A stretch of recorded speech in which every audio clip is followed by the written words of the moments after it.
Alors je suis bien d'accord avec tout ce que nous venons d'entendre, évidemment. Écologiste, je ne l'étais pas. Je le suis devenu. Je le suis devenu parce que je suis devenu chrétien.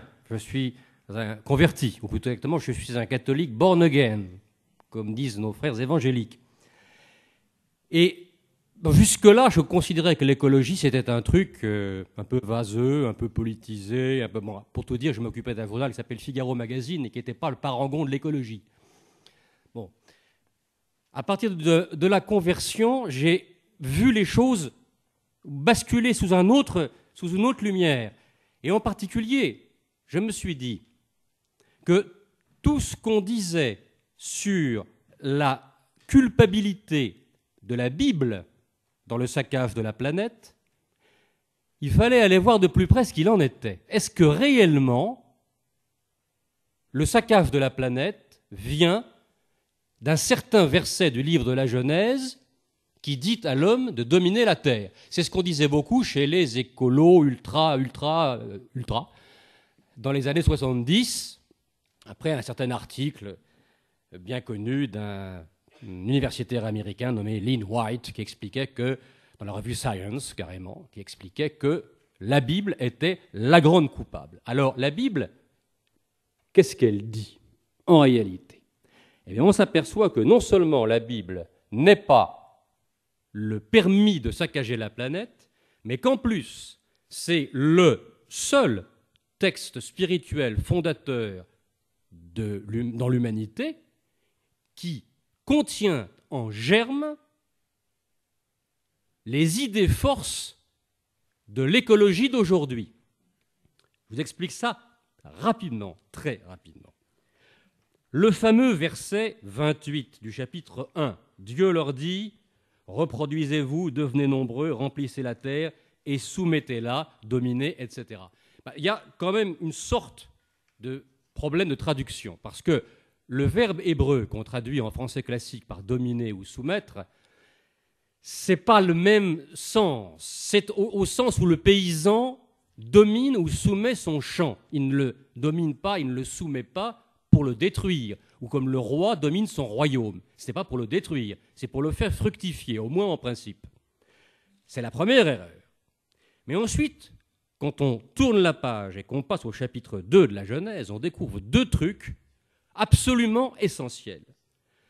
D'une part, le verset 7 du chapitre 2, « L'Éternel Dieu façonna l'homme avec la poussière de la terre. » Donc, Dieu façonne l'homme à partir de la matière créée. L'homme est une créature parmi les autres, mais une créature exceptionnelle. Dieu le crée à son image et ressemblance, ce dont le professeur Liédo nous a donné tout à l'heure une conséquence neurologique, si j'ai bien compris. Donc, l'homme fait partie de la création. Et c'est dans ce sens-là que saint François d'Assise, qui a été évoqué par le père Thomas Joachim, peut dire « Ma sœur l'eau, mon frère le soleil ». En quoi le soleil et l'eau peuvent être notre frère et notre sœur? Mais parce que, à leur façon, ce sont des créatures du même créateur que nous. Nous sommes un peu de la même famille.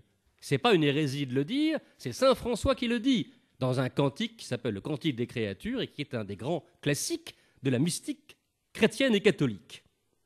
Ensuite, on a le chapitre 15 qui nous raconte la fameuse histoire de l'arbre de la connaissance du bien et du mal, qui a toujours été retourné contre les croyants en disant c'est pour humilier l'homme, c'est parce que Dieu... D'ailleurs, c'est le langage du serpent qui vient expliquer c'est parce que Dieu est égoïste et jaloux, il veut vous empêcher. Mais absolument pas, parce que si on scrute, si on étudie ce verset, il s'agit tout simplement de faire comprendre à l'homme qu'il doit se limiter lui-même. Son pouvoir n'est pas illimité. Il n'est pas le créateur. S'il veut devenir illimité, alors il fait son propre malheur. Et c'est tout le sens du récit de la chute du Jardin d'Éden et du départ d'Adam et d'Ève hors du jardin. Par conséquent, ce mythe de l'arbre de la connaissance du bien et du mal, il fonde l'idée qui est profondément actuelle, profondément d'aujourd'hui, de la nécessité pour l'homme de se limiter s'il ne veut pas faire son propre malheur. Les Japonais, ces jours-ci, en savent quelque chose. Et puis voilà quelque chose dans le livre de la Genèse d'encore plus curieux et inattendu. L'Éternel Dieu prit l'homme et le plaça dans le jardin d'Éden pour qu'il le cultive et le garde. Là encore, le cultive et le garde, pas pour qu'il le bousille. L'Éternel Dieu donna cet ordre à l'homme, etc. Donc, l'Éternel Dieu façonna à partir de la terre tous les animaux sauvages et tous les oiseaux du ciel. Puis il les fit venir vers l'homme pour voir comment il les appellerait. Comment il les appellerait. Il voulait que tout être vivant porte le nom que l'homme lui donnerait. L'homme donna des noms à tout le bétail, aux oiseaux du ciel et à tous les animaux sauvages, etc. Et l'homme donne des noms. Dieu confie à l'homme, qui est sa créature royale, responsable du reste de la création, il lui confie la responsabilité de donner un nom à chacune des espèces d'êtres vivants. Or, le nom, dans la culture hébraïque, le nom Hachem, c'est beaucoup plus que le nom dans les cultures latines, par exemple. Le nom, c'est l'être lui-même. Donner un nom, c'est prendre sous sa responsabilité l'être que l'on vient de nommer. Donner des noms divers à chacune des espèces diverses, c'est prendre en charge la diversité même des espèces, la diversité même du vivant. C'est ce qu'en écologie moderne, on appelle la biodiversité. La Bible est le seul texte spirituel de l'histoire de l'humanité qui fonde la protection de la biodiversité comme un devoir métaphysique de l'homme. Car, comme on le disait tout à l'heure, l'homme se voit confier la création afin de la rapporter à Dieu. De la rapporter à Dieu, mais l'homme commet la faute mystérieuse qui est à l'origine des temps, et le péché entre dans l'histoire. Et on a Caïn qui tue Abel, le premier meurtre. Et qu'est-ce qui se passe quand Dieu demande des comptes à Caïn? Non seulement il lui dit « le sang de ton frère crie vengeance », mais il lui dit « désormais, tu es chassé loin du sol qui s'est entrouvert pour boire le sang de ton frère versé par ta main. Quand tu cultiveras le sol, il ne te donnera plus toutes ses ressources. » La faute de l'homme, responsabilité de son crime, révolte contre lui l'environnement. Le sol ne le nourrira plus. L'homme en est prévenu par le livre de la Genèse. Et il y a là l'allégorie de tout le drame écologique actuel, toute la crise de l'environnement d'aujourd'hui. Parce que c'est finalement la faute de l'homme qui est à l'origine.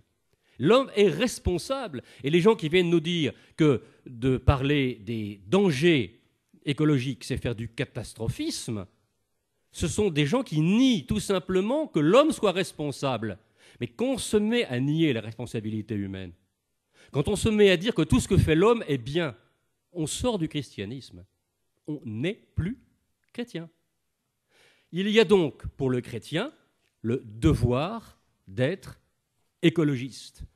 Non seulement pour le chrétien, non seulement pour le croyant biblique, mais pour le chrétien catholique, car l'homme, d'une certaine façon, là nous passons dans le Nouveau Testament, il est prêtre du monde, entre guillemets.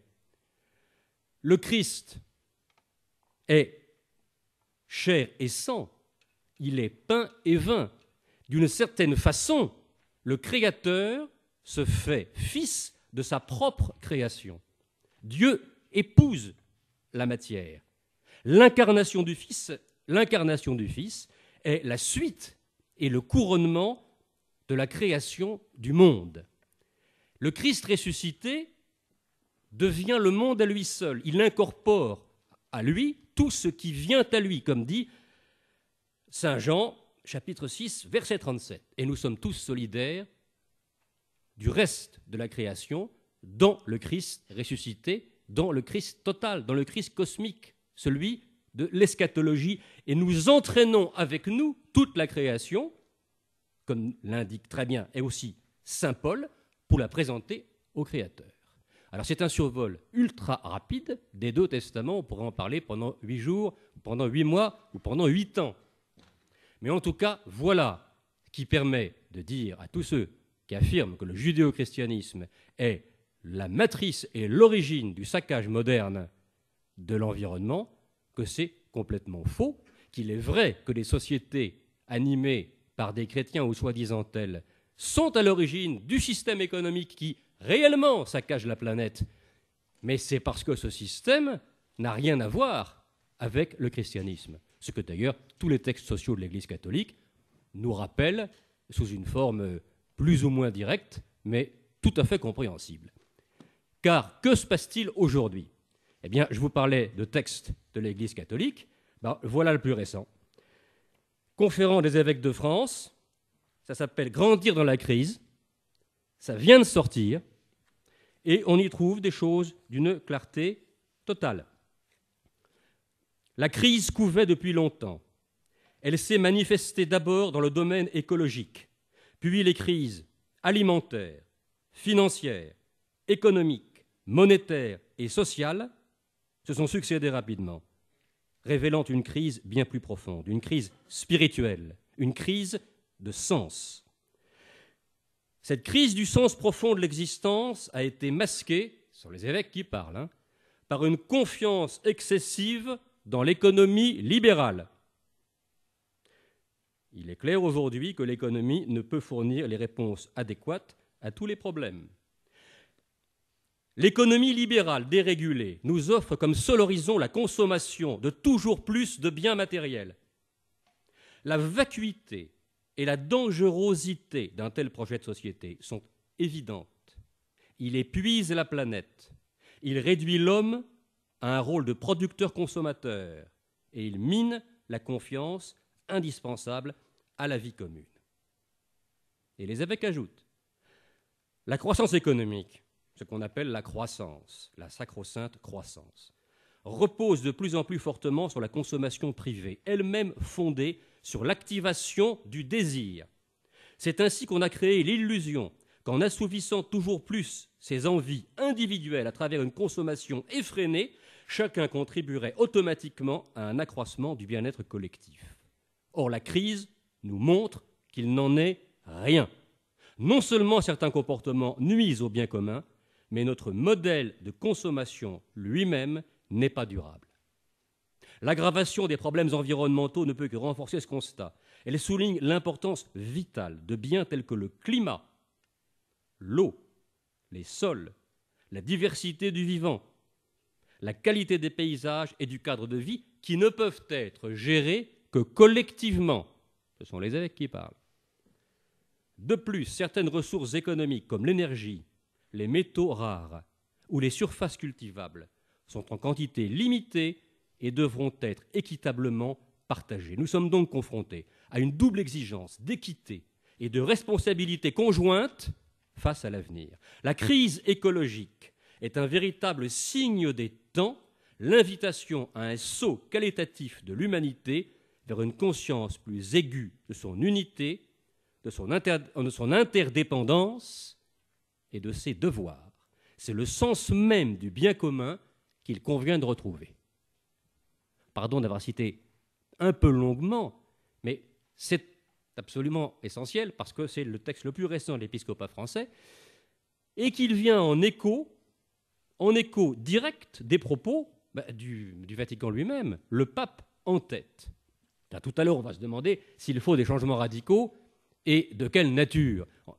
N'y répondons pas maintenant. Contentons-nous de dire que c'est une question que le pape pose. Car dans son livre « Lumière du monde », que certains d'entre vous ont peut-être lu, qui est sorti à la fin de l'année dernière, le journaliste allemand Peter Seewald demande au pape son point de vue sur le réchauffement climatique. Et le pape répond, c'est effectivement le grand problème. Que pouvons-nous faire ? C'est le pape qui parle. Face à cette catastrophe menaçante, on a partout pris conscience du fait que nous devons prendre des décisions morales. Il y a aussi une conscience plus ou moins marquée d'une responsabilité globale. Une conscience du fait que l'éthique ne doit plus concerner seulement son propre groupe ou sa propre nation, mais avoir en vue la Terre et tous les humains. Mais, et alors c'est là que le pape pose une question redoutable, que d'ailleurs Daniel Finkielkraut, pardon, pas Daniel, Alain Finkielkraut posait ce matin avec ses deux invités, Klein et Ray. Il parlait des nanosciences. Il se posait la question, qu'est-ce qui peut fixer une limite au développement de la technoscience? Et ils n'ont pas trouvé de réponse, parce que la réponse n'est pas évidente. Le pape dit, oui, il sera difficile de traduire ça en volonté, en acte politique, s'il n'y a pas de disposition au renoncement. C'est ce qu'il dit, disposition au renoncement. La volonté politique ne peut pas être efficace si ne se communique pas à toute l'humanité, notamment chez les principaux vecteurs du développement et du progrès. Ça, en langage du Vatican, ça veut dire les pays riches. Une nouvelle conscience morale approfondie, une propension au renoncement, deuxième fois, qui prenne une forme concrète, pas dans des discours, une forme concrète, et devienne un critère de valeur pour l'individu, que chacun s'intériorise ça. Et il conclut, seule peut le faire une instance qui touche les consciences, qui est proche de l'individu et qui n'appelle pas à de simples effets d'annonce. Et évidemment, dans son esprit, il s'agit de l'Église catholique. À peu près au même moment, un mois avant, le Vatican avait sorti son message annuel pour la Journée mondiale du tourisme, car curieusement, on dit Journée mondiale du tourisme, ça fait un peu mièvre comme ça, un peu ludique. Mais si on prend la collection de ces messages depuis 5 ans, on s'aperçoit qu'ils sont extraordinairement subversifs, que ce sont des réquisitoires contre le système économique, aux limites de l'anticapitalisme. C'est extrêmement... Alors, j'en parlais avec un journaliste du Parisien qui me téléphonait hier matin à propos justement de la réunion de cet après-midi. Alors, je lui racontais un petit peu tout ça rapidement. Il me dit, mais pourquoi est-ce qu'on n'en parle jamais? Je dis, mais c'est parce que ça ne vous intéresse pas.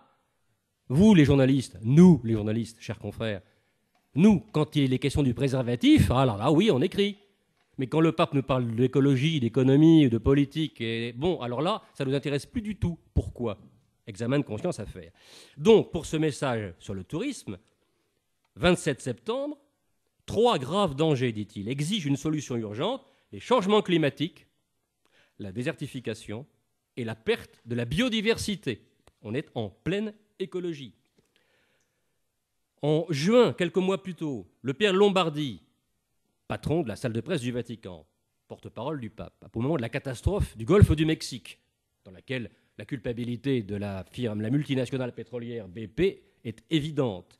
Le père Lombardi déclare, au nom du Vatican, « Saurons-nous en tirer une leçon de prudence et d'attention dans notre manière d'utiliser les ressources de la Terre et de jouer avec les équilibres de la planète ?» Si des processus doivent nous échapper des mains, comme ceux ayant trait à l'énergie contenue dans le noyau de la matière, alors là, on est en plein dedans en ce moment, ou plus encore dans les processus de la formation de la vie, etc. Je ne vous rappelle pas non plus le grand éditorial fulgurant de Radio Vatican le 1er décembre dernier, au moment de l'ouverture de la conférence de Cancun, qui a essayé de réparer les catastrophes, les pots cassés, le désastre, l'échec complet de la conférence de Copenhague à propos du climat. Qu'est-ce que dit le Vatican? Le Vatican dit « L'État de la Cité du Vatican, attentif aux graves problèmes environnementaux qui touchent notre planète, au moment où la communauté internationale est réunie à Cancun pour tenter de redonner souffle et crédibilité aux négociations sur le changement climatique, etc., les attentes sont énormes, alors que la situation climatique mondiale est toujours plus préoccupante. Les émissions de gaz à effet de serre risquent d'atteindre un nouveau record. Les conséquences risquent d'être gigantesques pour l'humanité avant la fin de ce siècle, à moins de fixer des objectifs précis. Alors, quand des gens viennent vous dire que le Vatican et l'Église catholique ne croient pas au réchauffement climatique, voilà la réponse. Cela dit, l'écologie, dans l'esprit de l'Église catholique, n'est pas dissociable du social. Ça va ensemble, parce que d'autres vous diront, ça c'est plutôt le discours du MEDEF, d'autres vous diront, oui, mais alors, tout ce qui est donné à l'écologie est retiré au social. Alors on est content d'apprendre que les gens du MEDEF s'occupent tellement de social, mais par ailleurs, ce n'est pas vrai. Alors on pourra en donner de multiples exemples, mais j'en donne un exemple qui me plaît beaucoup parce qu'il est brésilien, et que je vous reparlerai du Brésil dans 5 minutes. En avril 2010, les évêques du Brésil en visite ad limina au Vatican les évêques de la région nord du Brésil, viennent expliquer au pape leurs préoccupations. Elles sont sociales, elles sont agraires, l'accaparement des terres par les grands propriétaires et la monoculture, l'huile de palme pour le biodiesel, l'agrocarburant qui épuise la terre et qui retire des surfaces cultivables aux peuples pauvres, et des préoccupations environnementales, l'exploitation minière et le grand projet gouvernemental brésilien hydroélectrique en Amazonie qui provoquera une catastrophe pour les populations de l'Amazonie et pour le reste de la planète. Et les évêques tiennent un langage extrêmement ferme, tellement engagé que le pape dit « oui, c'est en effet effrayant, faites-moi des fiches ». Et ils ont fait un jeu de fiches pour Benoît XVI qui travaille dessus. Inutile de dire qu'on va voir ressortir ce travail-là dans un document un jour ou l'autre. Alors, faut-il les changements radicaux? Nous en parlerons dans 10 minutes. Maintenant, sur le terrain, aujourd'hui, ça soulève une foule... Ah non, nous en parlerons, je veux dire, au cours de la discussion avec vous. Pas moi. Sur le terrain, aujourd'hui, ça soulève une foule de problèmes parce que, comme disait le père Thomas Joachim tout à l'heure, qu'est-ce qui maintient la pensée en éveil? La veille écologique à laquelle nous sommes tenus, à la fois parce que c'est l'urgence mondiale et en même temps parce que c'est l'urgence pour créer des neurones dans notre propre cerveau, ça nous conduit à nous demander qui maintient la pensée en éveil? Qui pose des problèmes? Qui se demande quelle est l'origine du saccage de la planète? Qui critique le système économique qui est à l'origine, c'est-à-dire le productivisme industriel et la société de consommation? Le productivisme, consumérisme. Qui les critique? Il faut bien se dire que ce n'est pas vraiment à droite. Ce n'est pas non plus au Parti socialiste. Encore moins chez Daniel Cohn-Bendit, que certains de mes amis appellent le capitaliste vert, ou Danny le jaune, au choix, dans le choix de la couleur. On les trouve par exemple au Japon, où Keiibo Oiwa, anthropologue et fondateur du mouvement pour un nouveau style de vie, les objecteurs de croissance japonais, a fait une déclaration très violente après la catastrophe de Fukushima. Il y a 48 heures, il a déclaré « Je réalise à quel point la démocratie est absente aujourd'hui.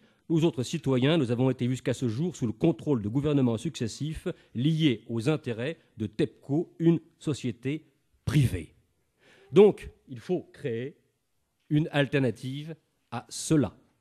Alors, l'alternative, je pense qu'on ne va pas en parler maintenant, parce que je vois que je dois quitter ce pupitre, mais vous n'y échapperez pas. À tout de suite.